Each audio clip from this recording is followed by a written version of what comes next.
got an arsenal, bring you up to speed with what you need. He's the local and nationwide news feed. Let's talk about it. Dialect to do something about it. Chip got the flow wide open if you got questions about it. Man, it's the show that brings you to your raw. To solve all problems, it starts with real talk. Real talk. It's real talk. It's real talk.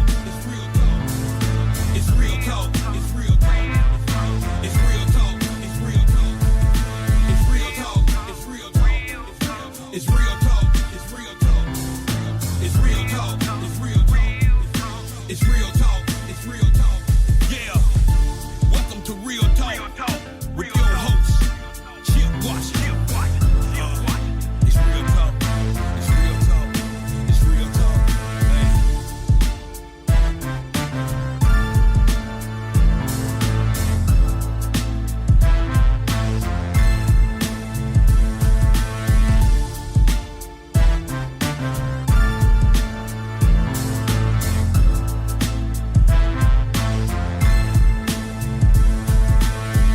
And here we go on this Monday evening in the city. It is September 25th, 2023, 6 o'clock straight up, which means it is time for Real Talk Memphis. And it is I'm very happy to have you here. I'm also very happy to be here myself. I am your humble host, Chip Washington. It's good to be in the place and sitting in the air chair once again following the level Lola right before us kind of puts us in that mood. Now I don't want to ask her anymore. See, apparently I ask her every week when she plays her outro before we come on. I say, well, who is that? And she says, that's the Roots. So I'm gonna have to commit that to memory now. That is her. That's her out theme music, the Roots. But another great show, and we hope to have a great show for you this evening. Again, welcome in. If you can spend the next hour with us, I think you will thank us for it after it is all over. We have a great guest list for you. But how do you get this fine piece of radio broadcasting? Yes, indeed. Well, a number of ways, actually. 91.7 on your FM dial, which is what we are on right now on your radio dial. You can also catch us on the YXR app, the TuneIn app. We are downstreaming the show this evening live streaming the show on Facebook Live this evening. And we are going to be on YouTube when the show posts tomorrow afternoon. And as we are a podcast, you can catch us wherever you get your podcast after, of course, the show has been posted. So good to have you here with us. I think we have a pretty good show for you tonight. I hope you think we have a good show for you this evening. Our first guest in just a few minutes will be City Councilwoman District 3, Patrice Robinson. We hadn't had Patrice on the show in quite a while, and it would be good to have her. Talk to her. She's finishing up her second term as the councilwoman. So she is term limited. So she's not running for re-election. But we're going to talk to her about the last 8 years, the highs, the lows, where we are as a city right now. And we're also going to talk, she was recently appointed to a very special committee. And this particular board is one that would be of interest to all of us here in Memphis and Shelby County. She'll tell us all about that in just a few minutes. We will also be speaking with Vinessa Brown. Many of you are familiar with the organization Lifeline to Success, and that basically is an organization that helps to reestablish individuals who have been in prison, reestablish themselves in the communities and the neighborhoods, back to their families, and try to get them reacclimated again to a life outside of bars. She, too, and that organization was the recipient of a very large grant award, some $500,000, and she'll talk a little to us about that, what she plans on doing with that money, and how this will help them to continue their mission and their momentum. And in the second half hour, the good Reverend Dr. Reginald Boyce will join us on the show. This is the first time he's been on the show as well. He's the senior pastor, of course, from Riverside Missionary Baptist Church here in town. He's also the founder of an organization called Empower 901, which works for at Risk Youth, and he's going to talk to us about that organization and what else he is got his eye on here in the city of Memphis. But it is that time of the broadcast, of course, when we take time out to celebrate you and your current trip around the sun. All of us, don't we have best laid plans, right? We don't always make it. But when the Lord smiles upon you and says, hey, I'm going to allow you to have another birthday, we can't help but to celebrate that. But in order to do that with the shout out, we can't do any of that until I say, hit it, Bryn. A lot of birthdays, too, by the way, on this particular day. And a few I want to mention that are coming up. Happy birthday going out to Elaine Curran, Stacey Hamlet, Rolanda Davis, Wanda Faye Robinson. Louis Cadell is celebrating today. Marsha Sanders is, okay. Lola was giving me the high sign. She got one, too. Marshall Sanders is celebrating his birthday today. Huh? Oh, is it? Oh, okay.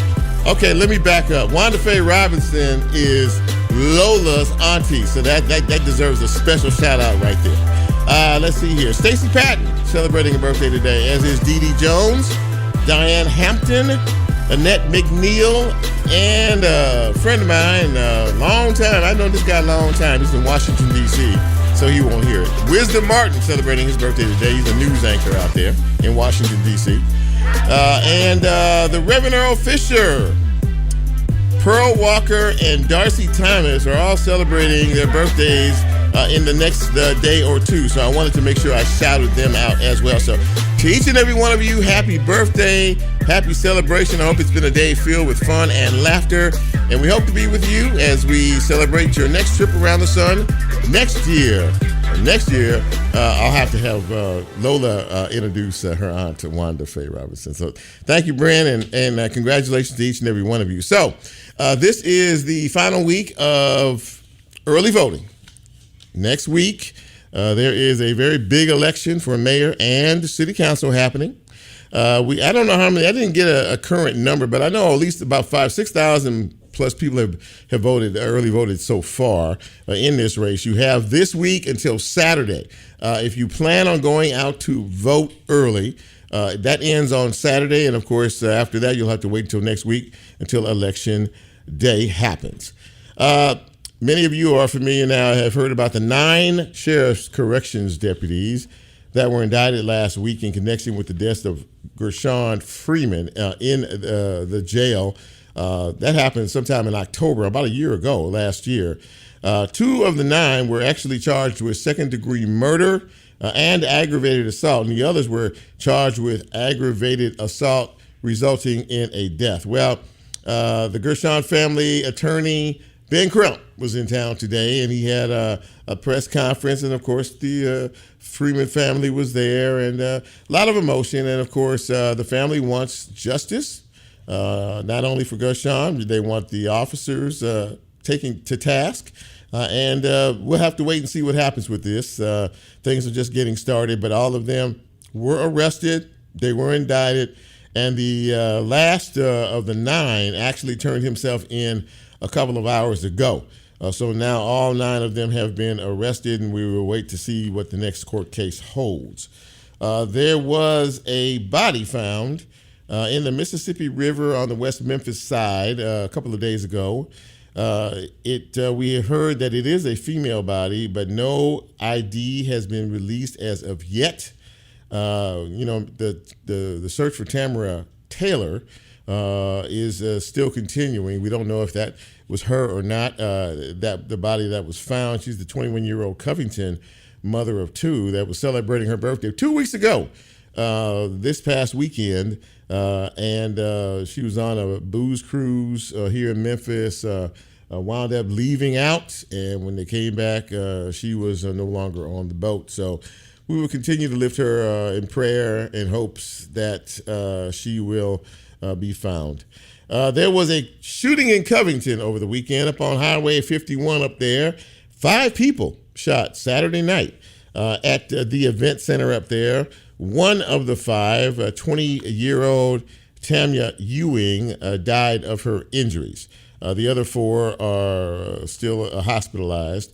Evidence suggests that there were multiple shooters on the scene, but there have been no suspects arrested as of yet. That's a very sad situation in terms of that. But nothing that, unfortunately, we haven't been accustomed to around here. It was another violent weekend here in Memphis with several shootings out there as well. So 2 quick sports notes. First of all, the University of Memphis lost to Missouri over the weekend. So that was their first loss of this young season. And, of course, everybody was waiting to see what Colorado was going to do against Oregon. And Colorado shouldn't have got on the plane headed to Oregon because it was a classic butt whooping. They got beat, I think it was 41-6 over the weekend. So guess what? Deion Sanders, prime, is human, and so are his players. And that beatdown showed a lot of deficiencies in that team. And this coming Saturday night, they have another tough opponent because they play my University of Southern California Trojans this weekend. So we will be looking forward to that and see how that plays out as well. So that is a quick look at news and notes for this Monday evening. We are going to take our first break of the night. And when we come back, we're going to engage in conversation with an old friend and someone we all know and love, Memphis City Councilwoman Patrice Robinson, right here on this edition of Real Talk Memphis. I'm Chip. You know who you are. Our first break of the night, and we'll be right back.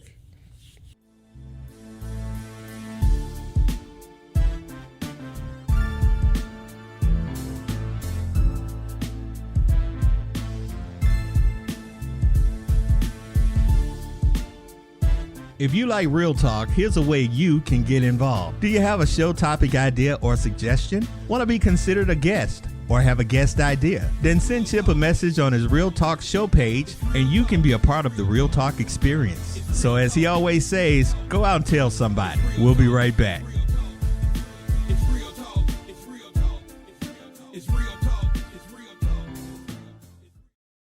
WYXR is supported by the On Stage at the Halloran Center season, presenting the Memphis Songwriters Series, hosted by Mark Eggers Stewart. Mark and his musical guests take audiences on a journey behind the music, sharing personal stories and introducing new works. The first event of the season is on Thursday, September 28th, and will feature John Namath, Sarah Spain, and Dion James. More information at orpheum-memphis.com.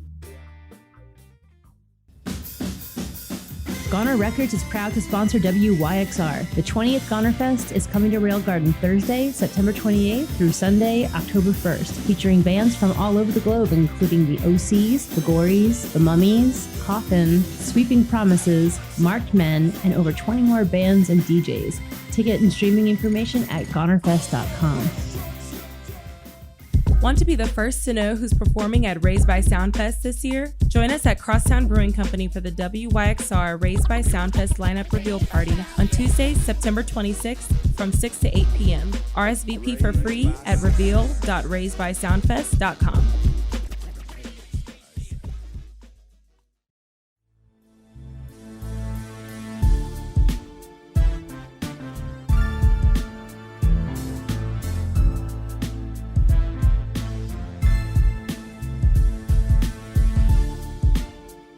Get Real Talk on the TuneIn mobile app under WYXR, and he's now streaming live on Facebook. And you can also catch a rebroadcast on YouTube. Just put WYXR in the search box and hit subscribe.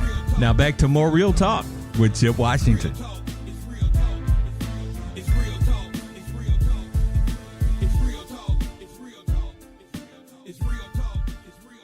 And welcome back to Real Talk Memphis on this beautiful, hot Monday. You know, the calendar Saturday said we were supposed to be in fall, but somebody fooled us because it was 91 degrees today, and apparently it's going to be in the upper 80s, near 90 every day this week. So just prepare for that. Welcome back to the show, and also welcome back, an old friend, and actually a family friend too. She is a current sitting city councilwoman in District 3. She is in her second term, winding that down, and she is Patrice Robinson. And Patrice, it's great to see you, my friend. How are you? I am well, and I appreciate the opportunity to be here with you, Chip. Thank you so much. I appreciate you taking some time to come. So, Patrice, obviously a lot going on in the city. You are winding up your second term, your term limited, and we'll talk about your next venture in just a couple of minutes. But what I want to start out with is, as you start to wind things down in your term, and you start to look back a bit, it's been 8 years since you've been on the council, made a lot of decisions that impacted a lot of folks. When you look back now, maybe share with us some of the highs and some of the lows and some of the things that you feel most proudest of in terms of your accomplishments. I am so excited that you even asked that question.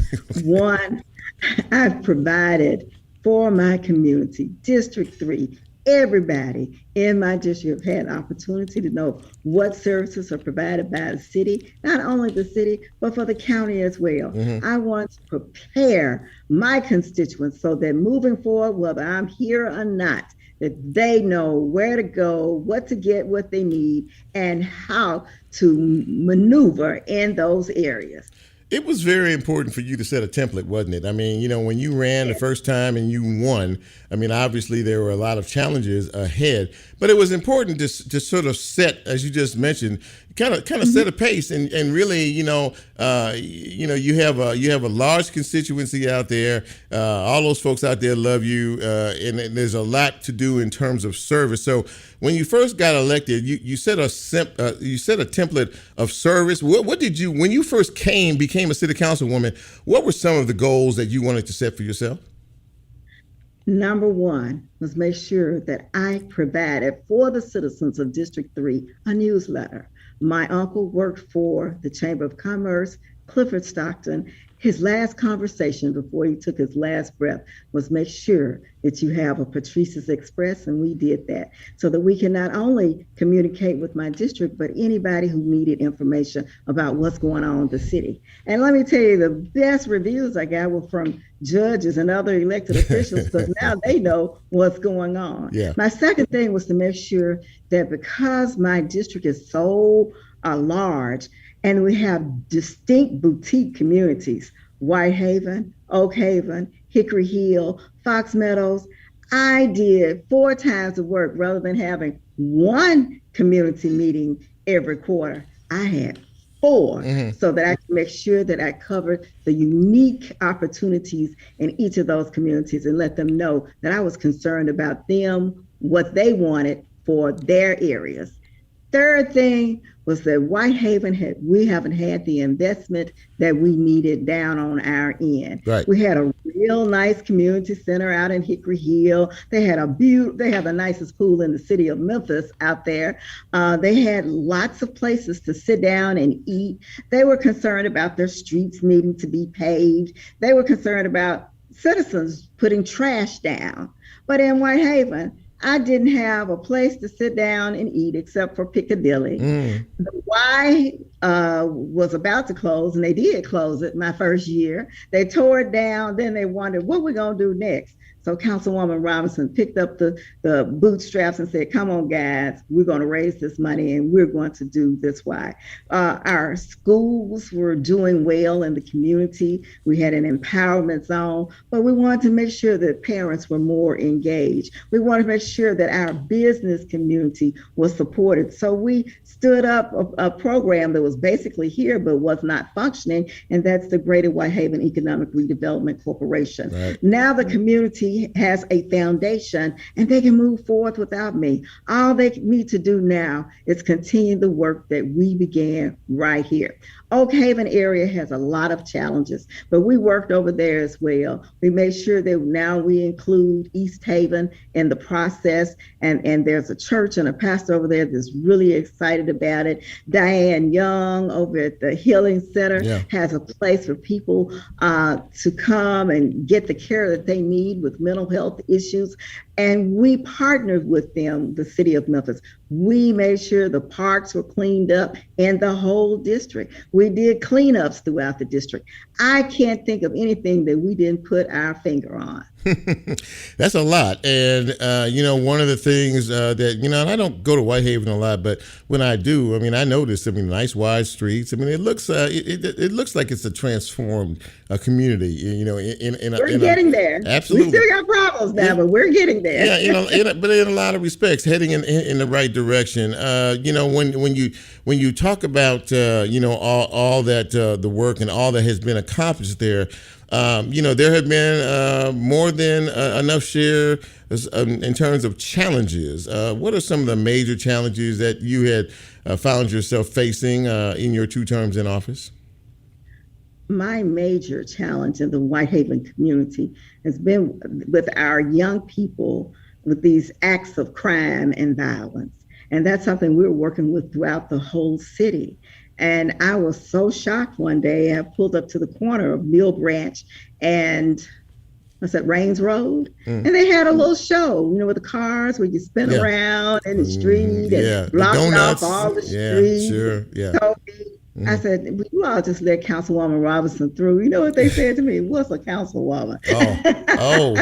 Okay. All right. And I heard gunshots over there. I'm going, okay, we've got to get some control on this. We've got to have more cameras. We've got to have more people involved in the process. And we've got to work with our young people. These were not to me, these were our children. They were dressed like they were going to an event for the evening. They had nice cars, so I knew that they were middle class families. So we really got to have more programming for our young people and ensure that they get connected. Now we do have a Blue Cross Blue Shield Park, and people really appreciate that, and we need more activities like that in our community. We are also now expanding our Whitehaven Community Center. We have a splash pad there for the kids, some urban art, and we're going to have a banquet room. We've never had one. So you can see the building being erected at this point. So we have a lot going on, but our major challenge has been keeping that trash off the street. Yeah. And that's personal. I could consider it personal. Our citizens are going to have to make up their minds that they're going to cooperate in this process. When we were children, and I'm sure you remember this, you couldn't drop paper on the ground at school or at the library or anywhere. You had to pick it up. Right. Our children don't even get that experience anymore. But we've got to work on that as a community. So one of the issues that you had to deal with as a body head on was, of course, the very tragic death of Tyree Nichols. And I was at several of the meetings where there were protesters and activists who were seeking systematic change within the police department. You all as a body voted for some of the ordinances to make certain changes in terms of that. Patrice, what troubles you the most about, where we are in terms of law enforcement? It clearly seems like there is a big time level of mistrust between the community and law enforcement from various issues that have occurred. And then what do you hope to see, by those ordinances and by maybe changes moving forward, by the DOJ being here? What are you looking at in the future? So I do not believe in defunding the police. That is not the answer in our community. But I do believe in reforming, and I do believe in community policing. I had an opportunity in my past life to work in a school where we had an opportunity for a COAC unit to be right there in the building with us. And it made a difference in the community.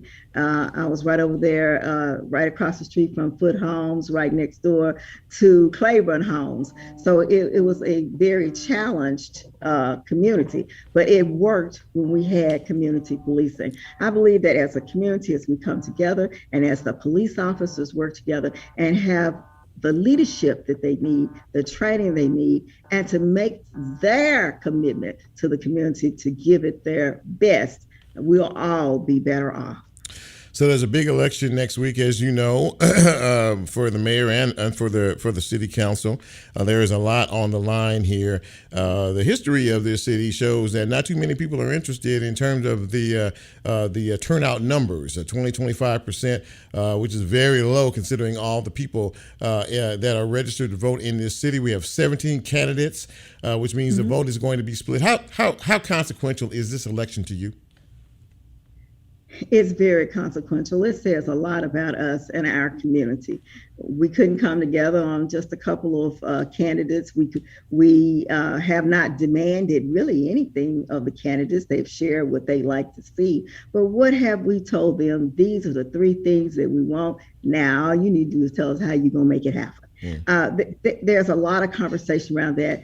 Our electorate are not that interested in voting. You can look at the numbers. I looked at them today and I said, oh my God, usually my district is pretty high, but we've got District 5 that's outpacing me right now, and even District 6. So I do believe that we need to look at trying to get people more excited about it. And I'm glad you're talking about that today, because we want people to get out and vote now. And if they don't make it by September 30th, I need them at the polls on October 5th. That is their civic duty. So before I let you go, you were recently appointed to a very important board, and I believe you are the first person of color to be. And I don't know if that's the case or not, but you were recently appointed to the TVA board, which is a huge deal. Congratulations on that. Thank you. And that does have local ramifications for a lot of folks, does it not? Yes, it does. Tennessee Valley Authority serves 7 states in the South, and then we call it the Valley. However, it is important to all of us because they determine what the electricity will cost, if it's available to you, how the sustainability of the electricity. But what's even more important to us is that we want to make sure that our electricity is affordable, that it's sustainable, and that we have an opportunity to continue providing those services to the Valley. Now, what's important to me in Memphis, Tennessee, where I live, is that we look at weatherization and how TVA can, in their department, as they look at what can we do in other areas of our community, especially economic development. I believe that's something that our city could really use, but we have such old housing stock. Yeah. We don't want this electricity coming in and going out the window with the air because we don't have what we need for our community. I am not the first African American that served on the TVA board, but I will be the first one coming back in a while. Absolutely. Well, listen, congratulations on that. And, you may be gone from the council, but you surely won't be forgotten. Patrice Robinson, City Councilwoman, District 3. Patrice, thank you for coming on the show tonight. It's good to see you, and congratulations on 8 years. You still have a little more work to do, but congratulations on the improvements that we have seen in your area, and we hope that you come back down the road to talk a little bit about the TVA as we move forward. Of course I will. And I have been nominated. I've got to go through a confirmation process with the Senate, so I need the audience prayers. Don't forget me. We will never forget you, Patrice Robinson. Patrice, thank you. It's great to see you. And we'll talk down the road. You're welcome. All right. Take care. Okay. All right. Bye now. Thank you. Bye-bye. All right, ladies and gentlemen, there you go. That's a good way to start the show off. We are going to take a break. Great to see Patrice. I hadn't seen her in a while. We're going to take a break, and when we come back, we're going to continue. And we're going to talk a little bit about an organization that is doing amazing things to help folks reunite in our communities, as well as doing good deeds in our community as well. This is Real Talk Memphis. I am Chip. Hi, good to see you. And good for you to hear us, by the way. I keep forgetting. Sometimes this Facebook Live thing kind of messes with you because folks can see you, but a lot of you listen, and I appreciate that as well. Quick break. We'll be right back.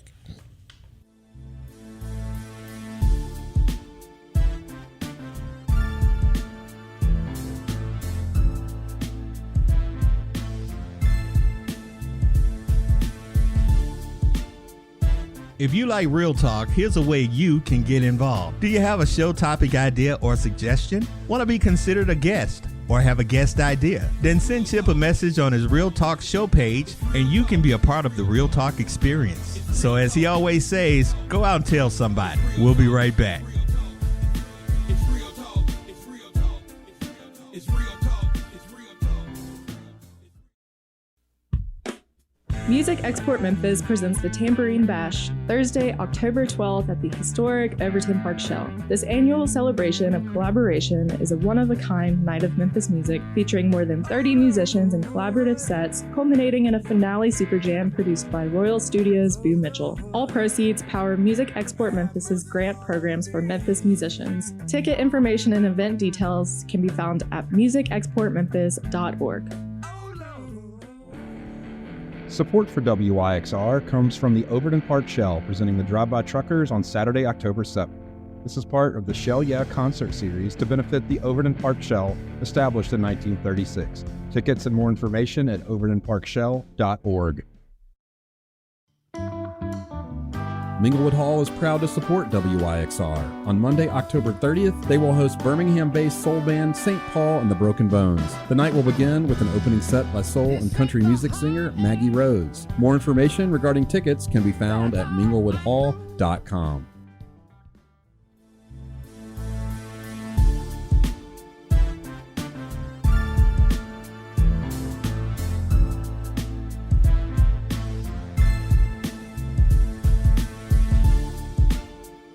Get Real Talk on the TuneIn mobile app under WYXR, and he's now streaming live on Facebook. And you can also catch a rebroadcast on YouTube. Just put WYXR in the search box and hit subscribe.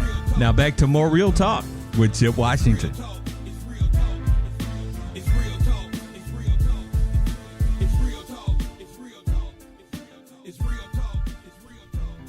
And welcome back to Real Talk Memphis on this Monday evening. Chip with you. And my next guest is someone who is, I would say she's a community servant, dedicated to the community. She heads an organization called Lifeline to Success.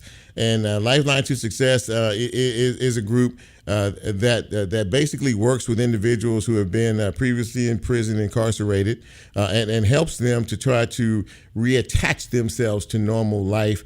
And they also do very, very good work in our community. Please welcome Vinessa Brown to the show. Vinessa, it's great to see you. Thanks for coming on Real Talk. I appreciate it. Thank you. I appreciate the invitation. Absolutely. So Lifeline to Success is an organization that's been around for a few years, Vinessa, but for folks who don't know what your organization is about and what it does, please let our listeners know. We are a prison reentry program, and basically I make it real simple. We love on the people that come into our building. We work with men and women that have aggravated felonies. Please do not touch my door if you don't have a felony, because that's who we cater to. And we make sure that they understand that they're whole, that they are important, and they matter, and they are important in this area. You know, having said that, I'm sure that one of the great challenges is when they do get out, they have to reestablish themselves all over. They have to start all over again, don't they? And I mean, obviously, that wears on you mentally in terms of all of that. But you're really almost, I guess, a good way to describe it. Please correct me if I'm wrong. Is really, helping them to start all over again. Am I correct in that?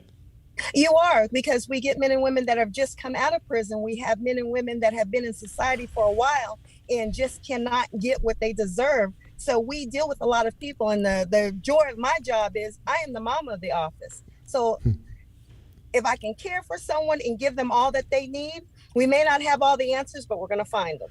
There is an inequity here, Vinessa. We all know that in terms of individuals who are, who are coming back and want to do right and want to be right and want to take care of their families and their homes and their responsibilities.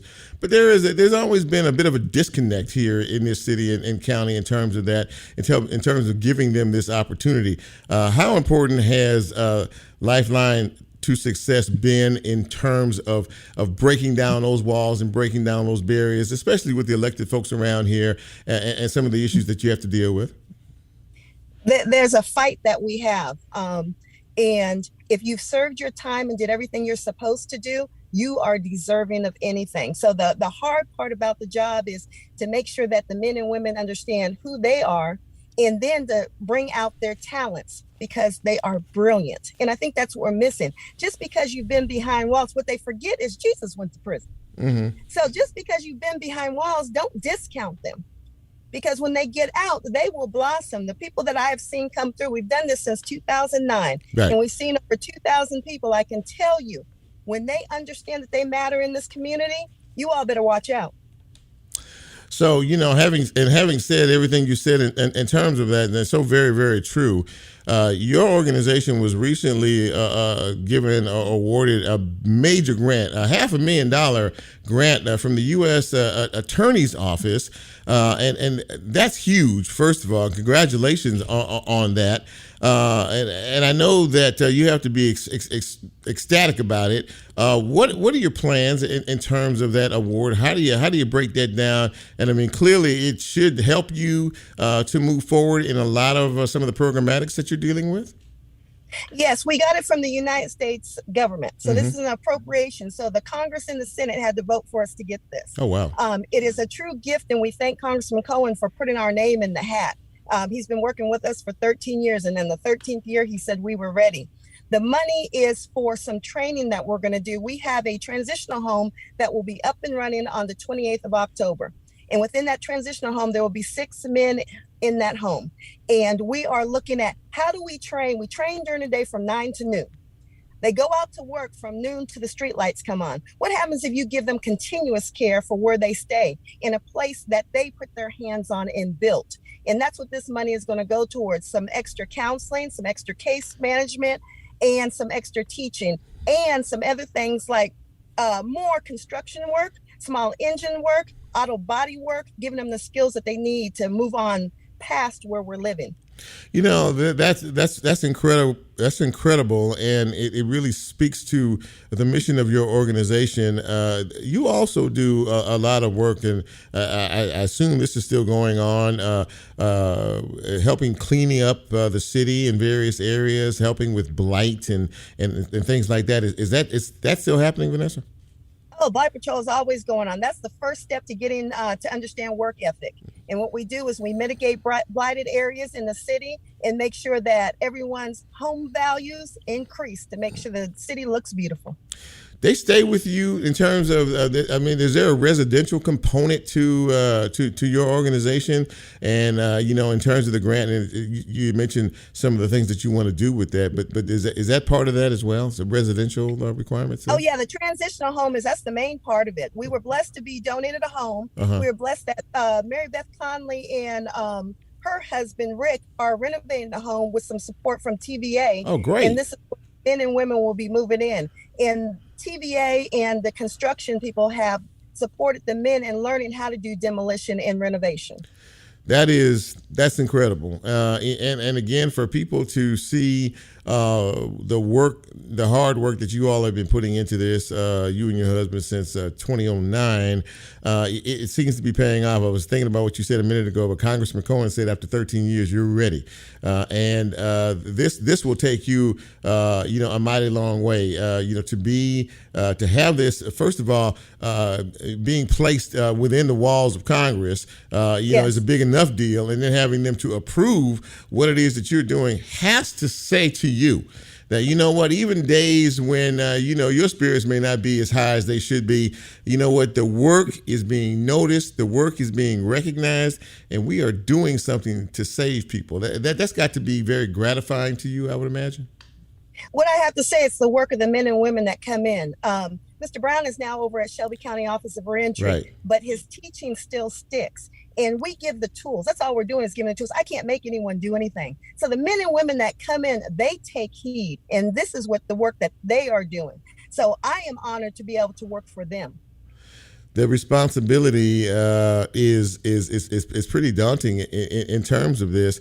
When you talk to a lot of the folks who are in your program now, what are they telling you about how beneficial being a part of something is. What they're a part of is something very positive. It is very affirming. You mentioned that earlier in the conversation. But, when you have conversations with them one-on-one, either men or women, what are they telling you about, how much this program means to them and where they want to be in life? The majority of the time, the men and women go through a program, and after a year or 15 months, the doors are closed. They graduate, that's it. Our doors are always open, and that's what they need. Sometimes we have some guys that they're doing great in life, but they have to come back home and just get a little reboost. So that's what we're there for. Doors don't close. You don't age out of the program. We are always there. And people always tell us, this is the craziest thing. You can't do that. Yes, we can. And this is how it works. They mentor each other. We're you know what? When you're dealing with human lives, it's so simple. And it is so simple just to tell someone, yes, you can. And if they say, no, we can't, I'm right here with you. Yes, you can. It is so simple to do this, but we don't want it. We always want our hands off. So what we get back is our team members come back and they pay it forward. They will either refer people for employment, they'll just come back and tell their story, or you know what, for me, I'm just happy to see them walk through the doors. That's a wonderful thing. And when you said pay it forward, and they really motivate each other, and they encourage each other. New members walking in are feeling the same way that the older members who have been with you a while were feeling when they walked in. So they have a unique story and perspective on how to move forward. Am I correct in that? You are. You've got to remember what their charges are. They're aggravated charges. So I've got some from bank robbers to murderers, from 2 years to 40 years that have been in prison, and they get along. We don't have problems in our office. They get along. They work together. And I want everyone to understand that. Give people a chance. When you give them a chance, you just don't know what you're going to see. Yeah. Well, listen, I'm so proud of the organization. I don't know if you remember, I actually spoke to the Blight folks years ago, Blight Patrol years ago, and really enjoyed the spirit and the respect and the willingness, for them to know that what they're doing means something. It means something not only to themselves but to other people. That's correct. Yeah. You got it. And well, listen, I'm so proud of you and the organization as a whole, and of course, congratulations again on this grant award, well deserved, obviously. Thank you. And all the work that you were doing. May God continue to shine His light on you and the entire organization for even more success in the future. And come back and visit us down the road. I sure will. Thank you so much, Chip. All right, take care. Ladies and gentlemen, now that you talk about success stories, that's a success story. Vinessa Brown and the folks over at Lifeline to Success. And let me tell you something. What she said is, we just want you to walk through the door. When you walk through the door, you are with family. You are home. You are with people who care. We don't care what you did. We care where you're going, and we care what your future looks like. I love this, and I'm so happy for them and that organization, and everyone else should be as well. We're going to take another break, and when we come back, we're going to shift gears a bit and talk to another gentleman, community leader, as I would like to call him, about the program that he is shepherding. This is Real Talk Memphis for a Monday evening. I'm Chip. We'll take another break, and we'll be right back.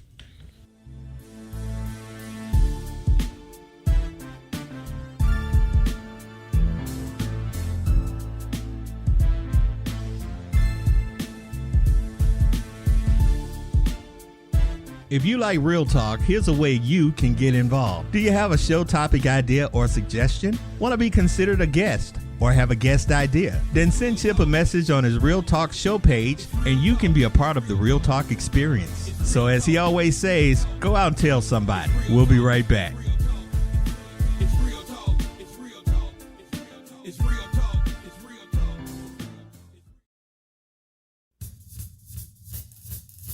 WYXR is supported by Memphis Presents and GPAC, presenting Victor Wooten and the Wooten Brothers on Friday, November 3rd. The Wooten Brothers combine the talents of bassist Victor Wooten, Steve Miller Band keyboardist Joseph Wooten, guitarist Reggie Wooten, and drummer Roy Futureman Wooten. More information available at gpacweb.com. WYXR is supported by Mempho Presents, celebrating Weizsäcker's 10th anniversary with a beer and music festival on Saturday, October 21st. BAM Fest will feature music from Memphis and beyond, with artists such as Lucero, Hank Sullivan, and Nathan Vanderpool from Blitz and Trapper. Simon Spine and Dead Soldiers will also take the stage. Intermissions will feature sets from DJ Leroy and live performances from the Stone Crush Memphis Modern Soul compilation. More information is available at memphopresents.com. WYXR is supported by Minglewood Hall, presenting jazz guitarist and innovator Pat Metheny live Tuesday, October 10th. More information regarding reserved seats at minglewoodhallmemphis.com.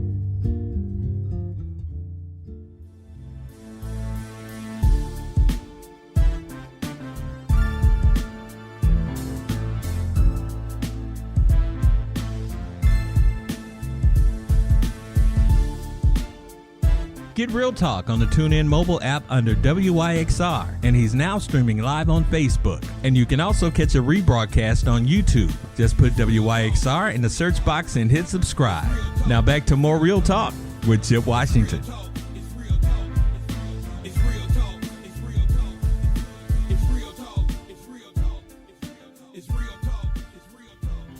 And welcome back to Real Talk Memphis as the sun sets on another Monday in the city. Chip with you.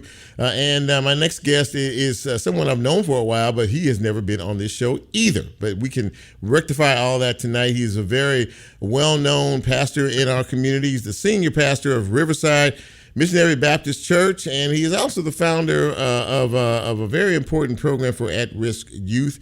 It is wonderful to welcome the good Reverend Dr. Reginald Boyce. And Reggie, it's great to see you, man. How you doing tonight? I'm well, my brother. How are you? Doing good. And thank you so much for taking some time to come on the show. Really appreciate it. Listen, I'm honored and I'm grateful we had a chance to finally lock it in. Absolutely that. And you are one of the most respected religious leaders in our community is an understatement. You're involved in so much, and people hold you in such high regard in our communities. I see that you're going to be involved in a lot of events. I had an interview earlier today with some folks from the NAACP who are having the prayer breakfast this weekend, and you're going to be one of the individuals giving the prayer, correct? Yes, sir. To God be the glory. Yes, sir. Absolutely that. And so, you've been doing it out here for a very long time. And, as a pastor, you obviously have, responsibility to your flock. But when you wake up, each day, what is your goal? What do you set out for that day to do in terms of trying to make a difference in this community? Yeah, certainly. Number one, my first goal is just to make sure that I am taking advantage of the breath and the activities of my limbs that God has given me, right? Mm-hmm. It's just make sure I'm doing His will, that I'm operating in His will and not in His way. So whatever it is that God is trying to perform in our city, in our community, in whatever area I'm in, just making sure I'm thanking God for this opportunity, and then also asking God to empower me, to strengthen me, so that way I'm not just letting the day waste by. And now my ultimate goal is to help at least one person. If I know for a fact that I've put a smile on a person's face, led them to Christ, met a need, so if they were hungry, we fed them, or they needed a shirt on their back. I mean, if I can just do one thing that is impactful, that'll change a person's life, even if it's just for a moment, then I know for sure. It's an old adage, but it's true that my living is not in vain, and that day wasn't in vain. We have a lot of challenges in our community, Reggie, as you well know, and many of us look to our religious leaders, as ones being on the front line. We're seeing a lot of things in our community that are unpleasant to us in terms of the violence that we are seeing. Many of it, seems to fall on our young folks who may have lost their way and need to be refocused and redirected. You founded an organization called Empower 901 for at-risk youth. Tell me first why you felt the need to create a program like this, and what you hope the benefits will be down the road. Sure. Most of the time when we're trying to curb the violence and, try to turn offenders to not being repeat offenders and some type of justice reform. We're always dealing with adults. And I found out, for me, adults are hard to change because they're grown people, right? They've already made their minds. I'm not saying it's impossible for them to change. It's just a little bit more challenging. Sure. But when you have children who are involved in this cycle of crime, this cycle of behavior, they're a little bit more open to listen, and they're still, if you will, innocent enough as far as mentally. They're still growing, and the ground is still ready to till for them to listen and change their behavior. So I believe if we can stop it at the root, that we don't have to come back and find a person 10 years down the road. I won't forget it. Just a couple weeks ago, I was speaking with a young man who's in juvenile for murder. And he told me, he said, "Why do you all wait until we're in a place like this to reach out to us?" Oh, wow. And that kind of broke my heart. Wow. Now, honestly, we know there are people out there that's in communities and neighborhoods. It's just not enough of us. It's not enough of us. And so it looks as if for him, hey, he never heard of a chaplain before. He's he sees churches, but he never see the pastor. And so I felt like if we can go to where they are, reach them where they are, we can kind of change this pattern, this trajectory Memphis and Shelby County is on as far as with crime at this moment. So I felt there was a need to do something with our young people when it comes to criminal reform. But there's a special twist too with Empower 901. It is also a juvenile reentry program as well, right? Oh, okay. And so how do we reintroduce little Johnny, little Sarah, little Corey, little Reggie, whatever name you want to give them? How do we reintroduce them back to their community, to their society, back to their church? How do we reintroduce them back to their schools? Maybe they haven't been to school in the last few years or months, whatever the case may be. And so allowing them to have a, if you will, a reintroduction to the world and to society.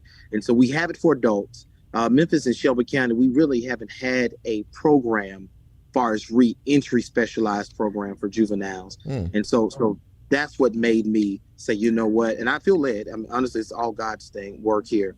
I felt led to be a part of this and to lead this, but not just by myself, obviously, but with a team of hard workers. So that's where it is. I hope that all made sense. But that's where the baby was created. Well, that's very interesting. A juvenile reentry program, and I'm really still fixated on the conversation you had with the juvenile who asked you, why do you wait until, we're in this situation before you come? One of the things that I have heard, Reggie, and I've talked to a lot of people in this city about this, especially in terms of the connection or reconnecting with our youth, younger population, our juveniles, is you have to meet them where they are. And you mentioned that, and I want to piggyback off of that because that is extraordinarily important. That people need to understand. You can't stay separated. Like church is supposed to be beyond the four walls. These kids, a lot of them, aren't listening to too many messages. But you have to get out there and have a conversation with them to understand what the real issues are. Am I correct in that? Listen, brother, the drug dealer meets them where they are. The gangbangers meet them where they are. Everybody that's trying to lead them in negative behavior, meet them where they are. So if you want to change that behavior, you have to go where they are, understand where they are, don't judge them. And which is, again, with the Empower 901, while it's focused on the youth, we understand that if the parents aren't winning, the families aren't winning, that child is going right back into that cycle. I found this out, that in most of these, when I have conversations with a lot of these, I don't like calling them juveniles. I call them friends when I'm there. When I have a lot of conversations with these younger men, most of the times the crime that they're doing, they're committing. They're trying to get money to help mom pay a light bill, pay her car note. We don't want to see mama struggle anymore. You really don't hear much about dad. Yeah. And even if there's dad in the house, they're always saying, I don't want to see my mama like this. Yeah. And so if mom is winning, then that child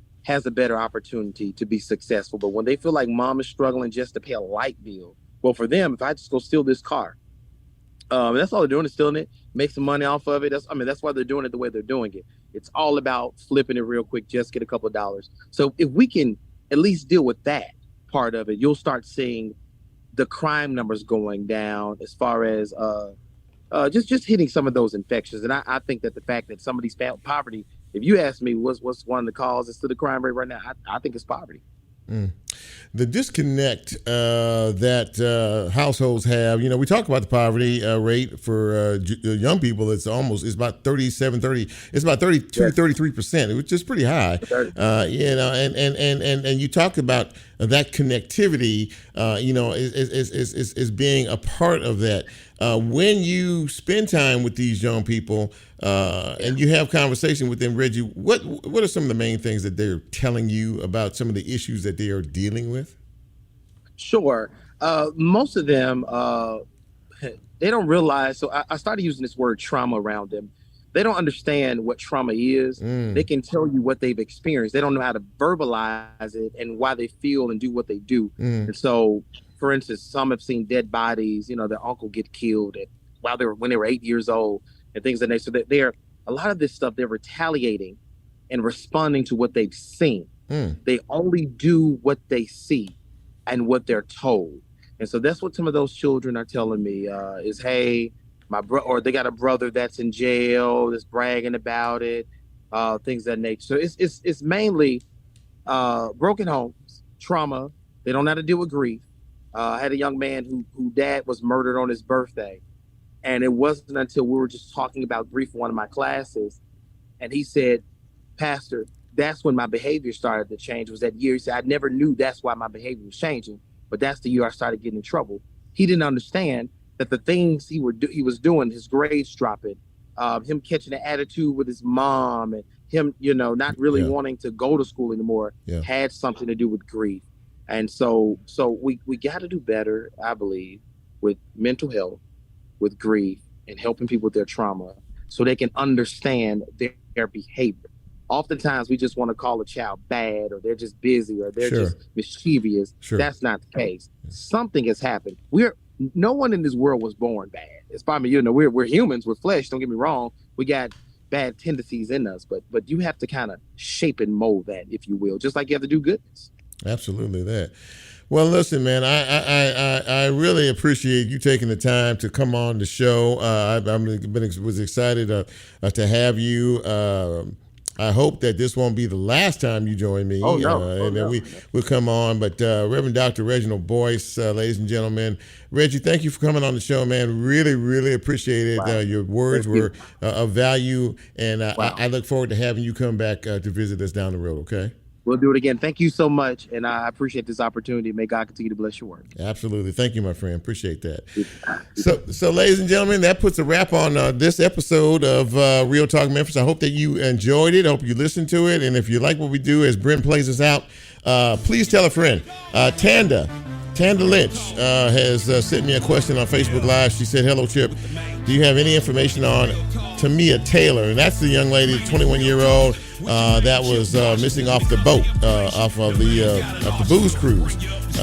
We have not heard anything yet in reference to her or findings or anything else. We do know that a female body was found over the weekend. We are praying that Tamia Taylor is safe, and we will keep you posted whenever we find out something in reference to that. But in the meantime, thank you all for checking us out this evening, whether you're listening, whether you're watching on live stream, or however you're doing it. I truly appreciate your support and your encouragement as we continue to try to do shows that mean something. Great show tonight. Great guest. Really enjoyed it myself. So for all of us here at Real Talk Memphis, for Lola, for Nicole, for Brent, and for your host, Chip, please have a safe week. Be careful out there. And until next time, we are out.